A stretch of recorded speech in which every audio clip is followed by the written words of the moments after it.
On a team flight to Los Angeles, Wade Boggs once famously drank 73 beers on a single flight. When he landed, he went out and drank 34 more. That's 107 beers and roughly 16,000 calories. He went 2 for 3 with 2 doubles the next day. Terry Francona says he CHWS up to 100 pieces of gum per game. That's 1,500 calories just in gum. Alexi Ramirez would take 2 donuts, put mayonnaise in the middle of them, and eat it before games. And MLB even has its own secret cheesesteak eating contest where one player ate 10 and 1/2 12 inches cheesesteaks in a single day during a game. of sport with diets like these and little to no running results in fat players. According to studies, 80% of MLB players are technically overweight. Pitchers who weigh over 250 pounds have increased by 936 since the 90s, and researchers at Penn State have even called on MLB to step in, saying the obesity in ML is not only a health concern for the players but also for the impressionable youth watching them. MMO players are fatter than ever. They're also better than ever, throw harder than ever, and hit balls further than ever. According to some research, fat hitters are the most dangerous in the league, and fat pitchers not only pitch better but also for longer. However, throughout baseball history, teams have considered being too big a bad thing, incentivizing players to lose weight, cutting players who were overweight, and pressuring overweight players to shed pounds. One team even almost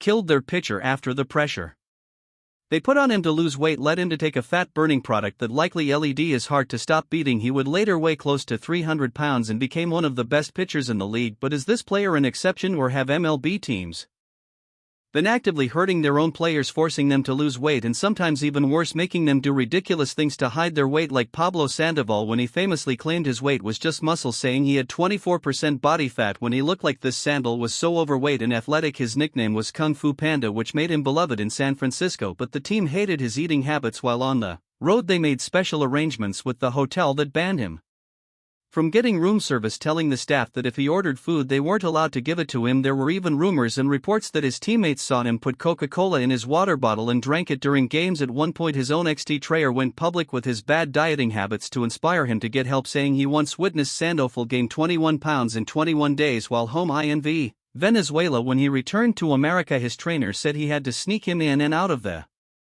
team's facility so they wouldn't know how much weight he gained, even faking the flu at one point to give him extra time to shed the pounds. This was done because Sandoval was in the middle of a contract negotiation with the Giants, and they feared that if the team sought his weight gain they'd offer him less money or take away the contract altogether. But Sandoval did get his extension, even with the Giants' public calling him out multiple times for being overweight. He was the second most productive player on a team that won 3 World Series, was a 2-time All-Star, got MVP votes, and even played great defense, earning a 5-year $95 million contract with the Red Sox. He showed up to spring training weighing 255 pounds, making him the fattest third baseman in Major League history, and had a terrible first season in Boston, with the manager promised going into 2016-16 that the Panda had lost 20 pounds. He showed up bigger than ever and admitted to the media that he hadn't weighed himself all offseason and said, quote, "I did no work in the field, nothing." He proceeded to make 5 errors in 11 games during spring training, got benched for a guy who made 37 times less money than him and only made 1 start all year. In that game he swung so hard his belt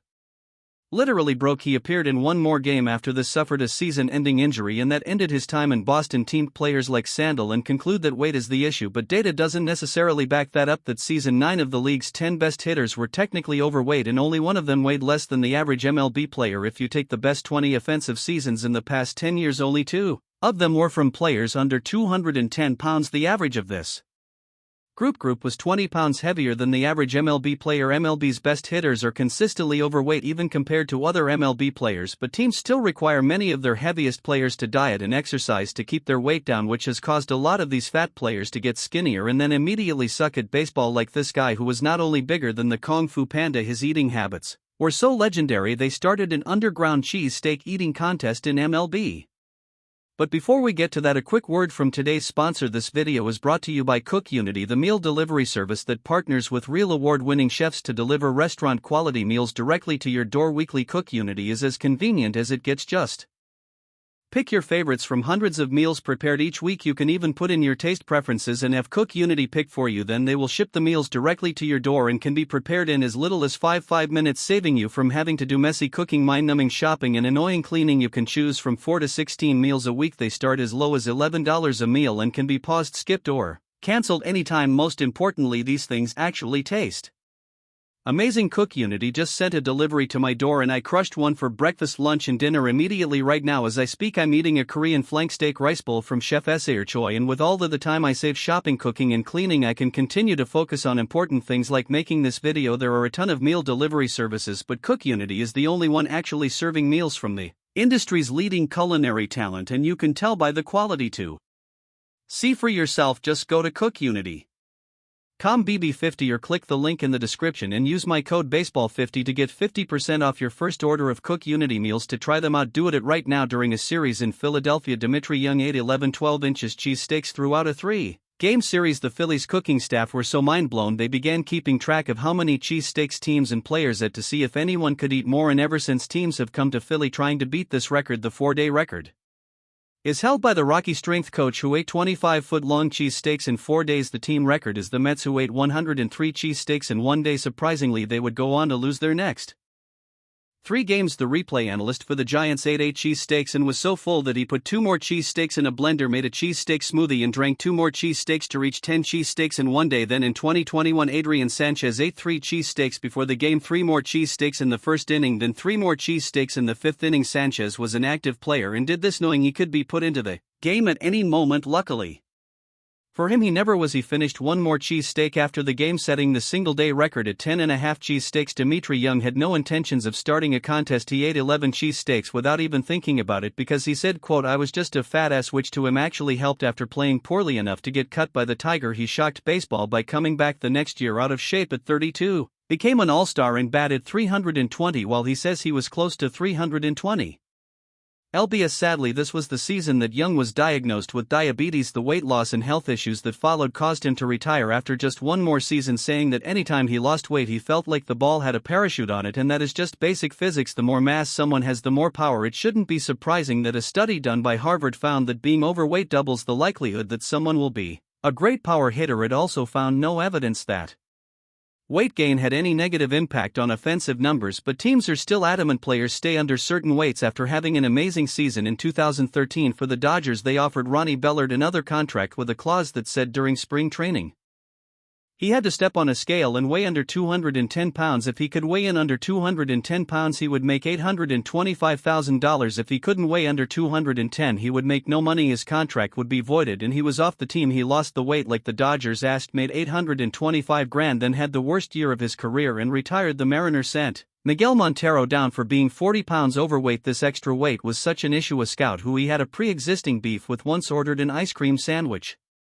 at the stadium and had it sent down to the dugout to Montero during a game. He then got out of the dugout, threatened the scout with a bet and threw the ice cream sandwich back at the scout. But stats show that bigger players outperform other players significantly on offense. The last 3 seasons, players who weigh 240 or more have an ops plus of 113, meaning they are 133% more productive than the average MLB hitter. However, this doesn't mean teams don't have to be cautious, because the truth is, being big definitely doesn't help in the field. In 2011, the Kung Fu Panda somehow was the second best defensive third baseman in the league based on multiple metrics including range, but after adding the weight in Boston, he was the worst third baseman in the league according to Defensive WAR. Dimitri Young was the best hitter on his team in 2007, but despite this, according to Baseball Reference, he wasn't even one of the top 12 most valuable players on his team because that's how much he cost them.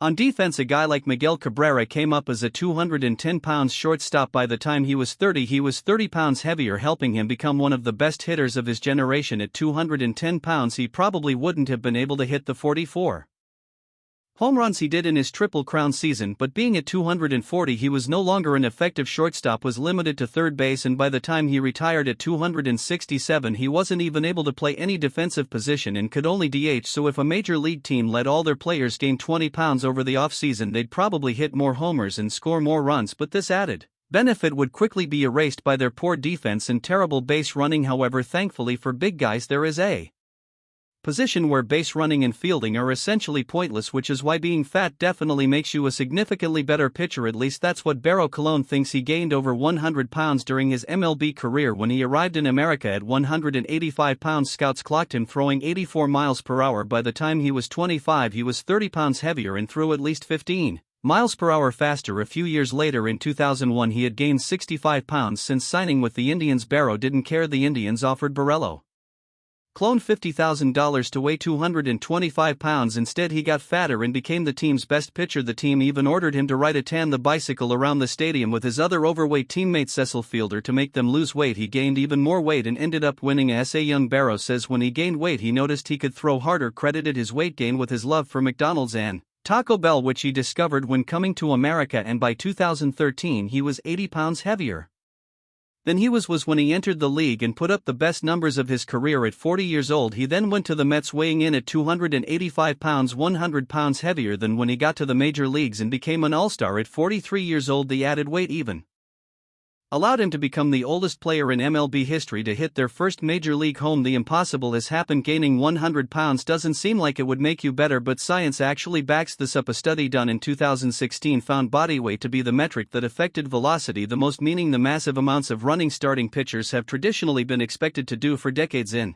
order to increase stamina may be counterproductive because it keeps pitcher body weights low. That's the logic David Wells used when he showed up to Yankee spring training, announcing that he was not only lazy but extremely out of shape, then proceeded to win 20 games and finish third in SA Young voting. He was a massive fan of Babe Ruth, even at one point buying a Babe Ruth game-worn hat for $35,000 and wore it during a game until he was told to take it off after one inning. Just like Babe Ruth, Wells was always overweight, saying he used to rig the team scales to say he weighed less while the Blue Jays were trying to make him lose weight. Wells's weight was such a topic. An article in Sports Illustrated it opened with this paragraph: Wells is a fat guy who is content being fat, and if he is in search of anything it is a beer. Coors Light in a bottle, please. Everything about Wells is fat. The three likenesses of his family members tattooed on his upper body are fat. The dark brown goatee that could comfortably house a family of 6 Robins is fat. His fingers and toes, his ears and nose, his forehead and chin are fat. Even his voice sounds fat. This was published in Sports Illustrated on an issue that Wells was on the cover of, even though he was leading the league in wins and was the starter of the All-Star game that year.